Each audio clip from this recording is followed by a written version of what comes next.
Hello my dear kids viewers, உங்கள் எல்லாருக்கும் ஒரு பெரிய வணக்கம். இன்னைக்கான வீடியோ என்ன அப்படின்னு பார்த்தீங்கன்னா, ஐபிஎலோட ரீடென்ஷன் சக்ஸஸ்ஃபுல்லாக நடந்து முடிஞ்சிருச்சு. இதுக்கப்புறம் சிஎஸ்கே யார் யார் எடுக்க போகிறாங்க அப்படிங்கிறத பற்றி நம்ம பேசலாம் அப்படின்னு சொல்லிட்டு நான் ஆல்ரெடி சொல்லியிருந்தேன். ஸோ அதுக்கான வீடியோவாக தான் இது இருக்க போகுது.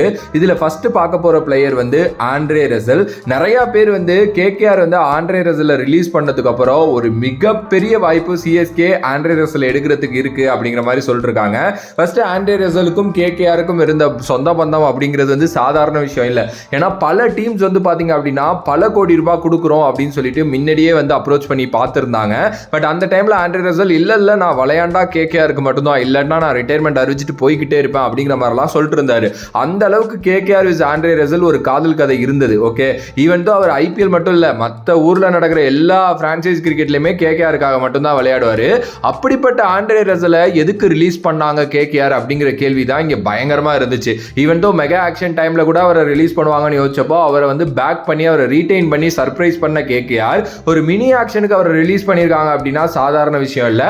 பிகாஸ் அவங்களோட பர்ஸ் அமௌண்ட் அதிகமாக இருக்கணும், அவங்க ஒரு ரொம்ப காம்படிட்டிவ் டீமாக மாறணும் இந்த ஆக்ஷன்லேருந்து அப்படின்னு சொல்லிட்டு தான் அவங்க முடிவு பண்ணி இந்த ஒரு விஷயத்தை பண்ணியிருக்காங்க அப்படின்னே சொல்ல முடியும். ஸோ அது வந்து பார்த்தீங்கன்னா இப்போ சிஎஸ்கே மாதிரி ஒரு டீமுக்கு வந்து அப்படி லட்டு மாதிரி அமைஞ்சிருச்சு. ஏன்னா என்னதான் கேகேஆர்ட்ட 60 கோடி இருந்தாலும் அவங்க எனக்கு தெரிஞ்ச ஆண்ட்ரே ரசலுக்கு இதுக்கப்புறம் போக மாட்டாங்க. அடுத்த ஜென்ரேஷன் பிளேயரை நோக்கி போகணும் அப்படின்னு சொல்லிட்டு ஒரு கேமரூன் கிரீன் மாதிரி பிளேயரா அடிச்சு நவத்துவாங்க அப்படின்னே சொல்லலாம். அவங்கள்ட்ட இருக்கிற காசுக்கு 2 வாட்டி கேமரூன் கிரீன் ஆக்ஷன்ல எடுத்துடலாம், அந்த அளவுக்கு வச்சிருக்காங்க. ஸோ கேமரூன் கிரீன் எனக்கு தெரிஞ்சு 99.99% வந்து கேகேஆருக்கு தான். ஸோ அதனால வந்து அவங்க வந்து ஆண்ட்ரே ரசலுக்கு போக மாட்டாங்க. அதுக்கு அடுத்தபடியா அதிகமாக பணம் வச்சிருக்கிறது யாரு? நம்மளோட சிஎஸ்கே. ஸோ ஆண்ட்ரே ரசல் வந்து பாத்தீங்க அப்படின்னா எனக்கு தெரிஞ்சு சிஎஸ்கே எடுக்கிறதுக்கு நிறைய சான்சஸ் இருக்கு. ஆண்ட்ரே ரசலோட ரோல் சிஎஸ்கேல இப்போ எனக்கு தெரிஞ்சு கரெக்டா இருக்கும் அப்படின்னு நினைக்கிறேன். ஏன்னா ரொம்ப வருஷமா ஜடேஜா இருந்தார் இல்லையா? ஸோ ஜடேஜா இப்போ வந்து டீம்ல இல்ல, ஸோ அவர் போயிட்டாரு. அவரோட இடத்த ரீப்ளேஸ் பண்றதுக்கு ஒரு பக்காவான ஒரு ஆல்ரவுண்டர் தேவை. ஆண்ட்ரே ரசல் வந்து ஒரு ஸ்பின்னர் கிடையாது, அதையும் நான் அக்செப்ட் பண்ணிக்கிறேன். பட் ஆண்ட்ரே ரசல் வந்து பாத்தீங்க அப்படின்னா ஒரு மாதிரி வந்து விக்கெட் எடுக்கக்கூடிய ஒரு விக்கெட் டேக்கிங் பவுலர், அதுவும் டெத்ல ரொம்ப நல்லா போடுவாரு. ஒரு மாதிரி ஐடியா பண்ணி பவுலிங் போடக்கூடிய ஒரு பிளேயர். ஓகே, இந்த பவுலிங் பார்ட் என்னதான் ஒரு சின்ன பார்ட்டா இருந்தாலும் பேட்டிங் அப்படிங்கிறது அவர்கிட்ட வந்து கரடு முரடா இருக்கும். அடிச்சு நவத்தி தும்சம் பண்ணிடுவாரு. இந்த உலகத்துல எவ்வளவு பெரிய கிரவுண்டா இருந்தாலும் அந்த எல்லா கிரவுண்ட்லயும் சிக்ஸ் அடிக்கக்கூடிய திறமை வந்து பாத்தீங்கன்னா ஆண்ட்ரே ரசலுக்கு இருக்கு அப்படின்னு தான் நான் சொல்லுவேன். அவர்கிட்ட வந்து பாத்தீங்கன்னா ஒரு ஹை லீவ்ஸ் இருக்கு, ஒரு நல்ல ஹைட்டான ஒரு பிளேயர், நல்லா ஒரு மாதிரி வெறியா விளையாடக்கூடிய ஒருத்தர், அண்ட் எப்பேற்பட்ட பவுலரையும் அசால்ட்டா டேக்கிள் பண்ணி சிக்ஸ் அடிக்கக்கூடிய ஒருத்தர். இன்ஃபேக்ட் வந்து பார்த்தீங்க அப்படின்னா அவர் வந்து ஒரு எப்படி சொல்கிறது, ஒரு பீஸ்ட் அப்படின்னு தான் நான் சொல்லுவேன். எஸ், அவர் வந்து அந்த இடத்துல நின்னாலே வந்து பார்த்தீங்க அப்படின்னா எனக்கு தெரிஞ்சு பவுலர்ஸுக்கு வந்து பயம் வந்துடும் அப்படின்னு தான் நான் சொல்ல முடியும். அண்ட் பல நேரங்களில் இந்த மேட்சை ஜெயிக்கவே முடியாது அப்படின்னு இருக்கிறப்போ வந்து பார்த்தீங்கன்னா அந்த மேட்சை ஜெயிக்க வைக்கக்கூடிய ஒரு திறமை வந்து ஆண்ட்ரே ரசலுக்கு பவுலிங்லையும் பேட்டிங்லையும் இருக்குது. ஒவ்வொரு டீம்லையும் ஒவ்வொரு ஆள் ஒரு டைமில் இருந்தாங்க. ஒரு மும்பைக்கு வந்து பார்த்தீங்க அப்படின்னா இப்படி தான் வந்து நம்மளோட பொல்லாட் இருந்தார், சிஎஸ்கேல வந்து பிராவோ இருந்தார், கேகேஆர் ரசல் இருந்தாரு. ஸோ அந்த ஒரு எபிலிட்டி இருக்கும் அவங்கள்ட்ட, எப்படியாவது கேமை நல்லபடியாக முடிச்சு கொடுக்கணும் அப்படின்னு சொல்லிட்டு. ஸோ அதனால வந்து பார்த்தீங்க அப்படின்னா எனக்கு தெரிஞ்சு சிஎஸ்கே வந்து கண்டிப்பாக ஆண்ட்ரே ரசலுக்கு போவாங்க. இதுக்கு முன்னாடி கூட ஆண்ட்ரே ரசலை சிஎஸ்கே வந்து பார்த்தீங்க அப்படின்னா ஒரு கேஷ் ட்ரேட் பண்ணலாம் அப்படின்னு சொல்லிட்டு ட்ரை பண்ணியிருக்காங்க. பட் அது கரெக்டாக வந்து பார்த்தீங்கன்னா மெட்டீரியலைஸ் ஆகலை அப்படிங்கிற மாதிரி கூட ஒரு நியூஸ் வந்து இருக்கு.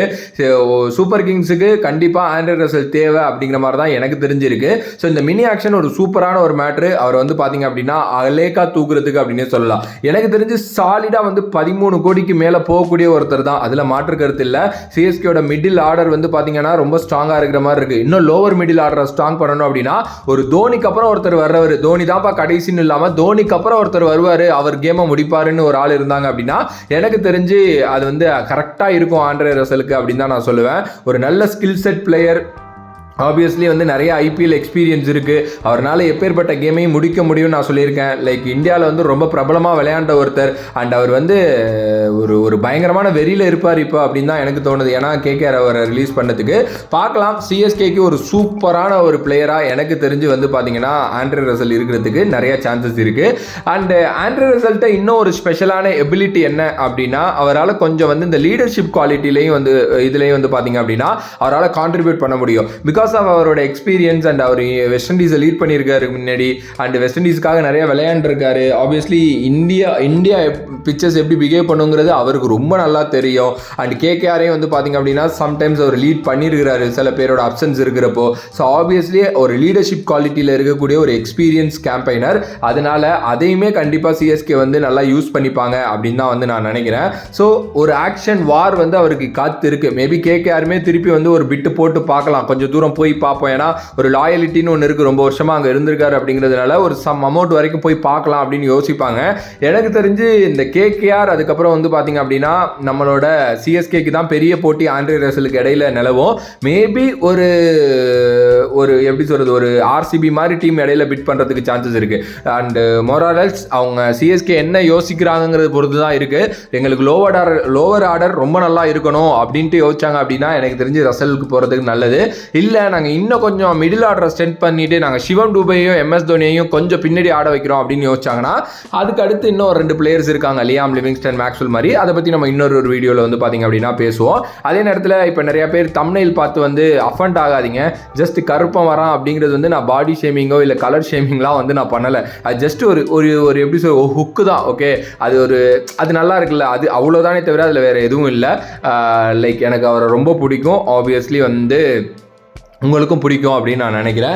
அண்டு நிறையா பேர் வந்து ஒரு சின்ன விஷயத்தை வந்து மென்ஷன் பண்ணியிருந்தாங்க, அதை மட்டும் சொல்லிட்டு நான் அந்த வீடியோ முடிக்கிறேன். சேப்பாக் மாதிரி கிரவுண்ட்ஸில் வந்து ஆண்ட்ரே ரசல் வந்து செட் ஆக மாட்டாருங்கிற மாதிரி ஒரு சில பயங்கரமான கிரிக்கெட் வெறியர்கள்லாம் ட்விட்டரில் எழுதியிருந்தாங்க. எஸ், சேப்பாக் வந்து இப்போ ஆக்சுவலி பழைய மாதிரி இல்லை மக்களே. அதை நான் வந்து ரொம்ப தெளிவாக அவங்கள்ட்ட சொல்லணும்னு நினைக்கிறேன். லாஸ்ட் 2 இயர்ஸாகவே சேப்பாக் பழைய மாதிரி பிஹேவ் பண்ணல. சேப்பாக் டோட்டலாகவே மாறிடுச்சு.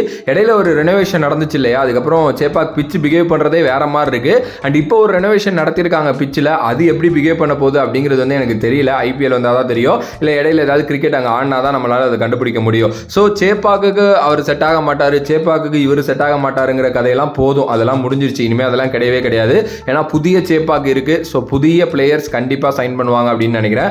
பார்க்கலாம் சிஎஸ்கே மாதிரி ஒரு யங் க்ரௌடில் ஆண்ட்ரே ரசல் சேர்ந்து என்ன பண்ண போகிறாரு அப்படிங்கிறத. ஸோ உங்களோட கருத்து ஆண்ட்ரே ரசல் ஜாயினிங் சிஎஸ்கே பற்றி என்ன நினைக்கிறீங்க அப்படின்னு சொல்லிட்டு மறக்காம கமெண்ட் பாக்ஸில் கமெண்ட் பண்ணுங்க. If you like the video please like, share and subscribe to நம்மளோட கிரிக்ஸிப் சேனல். வேறொரு வீடியோவில் வேறொரு கான்செப்ட்ல வந்து உங்களை சந்திக்கின்றேன். And then bye from this is VJ Mani. Love you all. Stay safe மக்களே.